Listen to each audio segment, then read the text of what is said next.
Hello and a warm welcome to mom I love. मैं हूँ शुभश्री। आज हम लोग जानेंगे कि अगर आपका बच्चा क्लास 1 में है और वो ओलंपियाड मैथ्स एग्ज़ाम देने वाला है तो उसके लिए हम लोग कैसे प्रिपेयर करेंगे। We will discuss the preparation tips for IMO exam for class 1। This is relevant for 2022 and 2023 exam.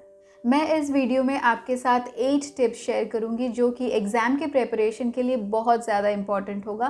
तो इस वीडियो को अंत तक देखते रहिए और मेरे इस चैनल को सब्सक्राइब कीजिए और बेल नोटिफिकेशन को ज़रूर ऑन कर दीजिए, क्योंकि जब भी मैं इस रिलेटेड ऐसे ही कुछ वीडियोस शेयर करूंगी तो आपको उसका नोटिफिकेशन तुरंत मिल जाएगा।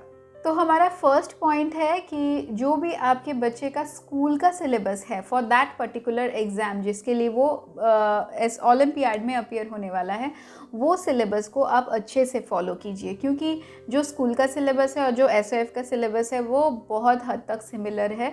तो एक को प्रैक्टिस करने से ही दूसरा का प्रैक्टिस भी बहुत अच्छे से हो जाता है। इसके साथ साथ हम आ जाते हैं अपने सेकंड पॉइंट पे, जो है कि आपको फॉर्म फिलअप करने तक वेट करने की ज़रूरत नहीं है। जितना जल्दी हो सके उतनी जल्दी आप प्रिपरेशन स्टार्ट कर दें अपने बच्चे के लिए, क्योंकि हम लोग जो है फॉर्म फिलअप करते हैं अराउंड जून जुलाई। तो अगर आप जून जुलाई तक वेट करेंगे तो आपके बच्चे को सिर्फ 6 मंथ्स का विंडो मिलेगा एग्ज़ाम के प्रिपरेशन के लिए। लेकिन अगर आप जनवरी से ही स्टार्ट कर देते हैं एग्ज़ाम का प्रिपरेशन, तो आप सोच सकते हैं कि आपके बच्चे के पास 1 साल 1 ईयर का टाइम रहेगा टू प्रिपेयर। इसके लिए अगर आपको सिलेबस की ज़रूरत है स्पेशली फॉर IMO, या फिर ये भी पता करना है कि कैसे पैटर्न्स के क्वेश्चन आते हैं, कैसे सॉल्व करना है, तो I have a detailed video playlist for that. आप जाके वो चेक कर सकते हैं, उसका लिंक मैं डिस्क्रिप्शन बॉक्स में छोड़ दूँगी। इसके साथ साथ हम लोग आ जाते हैं अपने थर्ड पॉइंट पे, जो है आपको SOF ओलंपियाड का सिलेबस जो है पर्टिकुलरली वो जानना बहुत ज़रूरी है।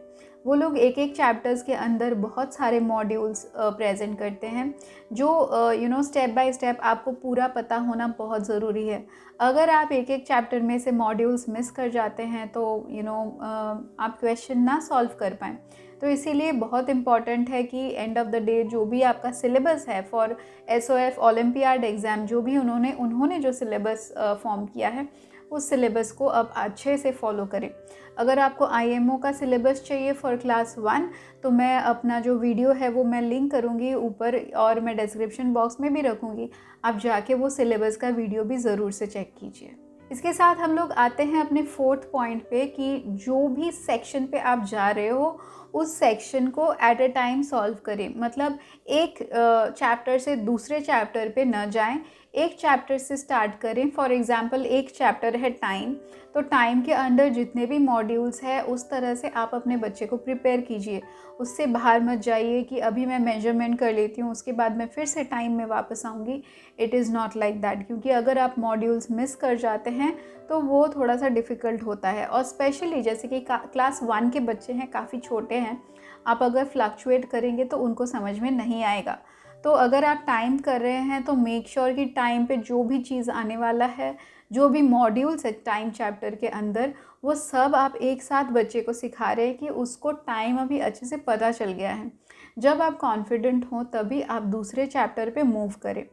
तो ये ऐसे ही आपको बच्चे को एक एक मॉड्यूल के हिसाब से प्रिपेयर करना है। फिर हम लोग आते हैं अपने फिफ्थ पॉइंट पे, जो है रिपीटेशन। बच्चों के साथ एक एक चैप्टर बार बार रिपीट करना बहुत ज़्यादा इम्पॉर्टेंट होता है, क्योंकि बच्चे भूल जाते हैं और अगर रिपीट नहीं करेंगे तो वो उनको मेमोराइज़ नहीं होता है।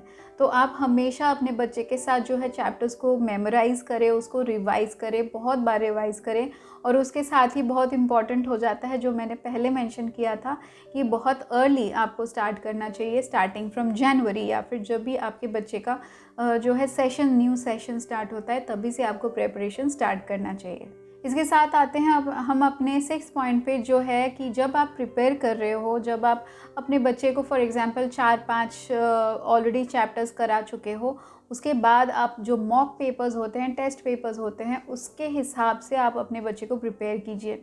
तो अगर आप मेरी दूसरी वीडियोस देखें तो आप देखेंगे कि उसमें मैंने मॉक टेस्ट जो है या फिर क्वेश्चन पेपर्स आप कह सकते हैं, क्वेश्चन आंसर्स के फॉर्म पे मैंने एग्जांपल्स दिए हैं बहुत सारे।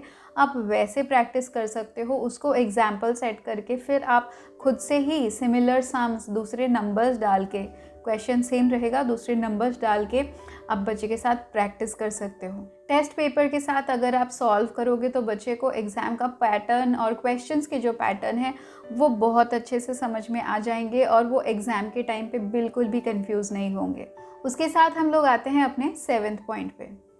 जब भी आप अपने बच्चे को प्रिपेयर कर रहे हैं, मेक श्योर कि आप ये कोशिश करें कि आपका बच्चा जो है 1 घंटे के अंदर एक पेपर को सॉल्व करे। एक पेपर में 35 क्वेश्चंस आएंगे और उसको 60 मिनट्स के अंदर बच्चे को सॉल्व करना है। तो ये जो टाइम बाउंड जो चीज़ है ये समझना बहुत ज़रूरी है और ये बच्चे को सिखाना बहुत ज़रूरी है कि वो 35 क्वेश्चंस 1 घंटे के अंदर कैसे सॉल्व करें। तो रिपीटेड प्रैक्टिस के साथ ये ज़रूर हो जाएगा। तो आप ज़रूर अर्ली स्टार्ट कीजिए और इसको एक कंसिस्टेंट हैबिट बनाइए कि एवरी डे हमें SOF ओलंपियाड एग्ज़ाम के लिए हमें थोड़ा सा टाइम निकालना है। अब आते हैं अपने लास्ट पॉइंट पे जो है हमारा 8th पॉइंट कि हमें 1 घंटे से भी जल्दी पेपर को सबमिट करना प्रैक्टिस करना है। क्यों? हमें 1 घंटा मिलता है पेपर सॉल्व करने के लिए, लेकिन टाइम का भी एक फैक्टर है। जब वो लोग कुछ कैलकुलेट करते हैं, फॉर एग्जांपल अगर दोनों बच्चे में टाई हो जाता है या फिर एक ऐसा सिचुएशन आता है जहाँ पे दोनों बच्चे ऑफ कोर्स टाई जैसा, ड्रॉ जैसा ही सिचुएशन आता है, दोनों बच्चे का मार्क्स सेम है, दे कैन नॉट डिसाइड कि किसको ज़्यादा मार्क्स देने हैं किसको कम। उस टाइम पे जो ये टाइम फैक्टर है कि कौन कितना जल्दी पेपर सबमिट किया है, दैट काउंट्स। तो अगर आपका बच्चा जल्दी ख़त्म कर पाता है, that is okay, otherwise you can really skip that step, because ऐसा नहीं होना चाहिए कि जल्दीबाजी में वी मिस आउट अ सम, ऐसा बिल्कुल भी नहीं होना चाहिए। तो ये थे हमारे 8 पॉइंट्स कि कैसे how can you prepare your child for SOF olympiad exam. अगर आपको इसी सीरीज़ में दूसरे वीडियोस भी देखना है तो आप ज़रूर से मेरा प्लेलिस्ट चेक कीजिए। See you in my next video, till then bye bye.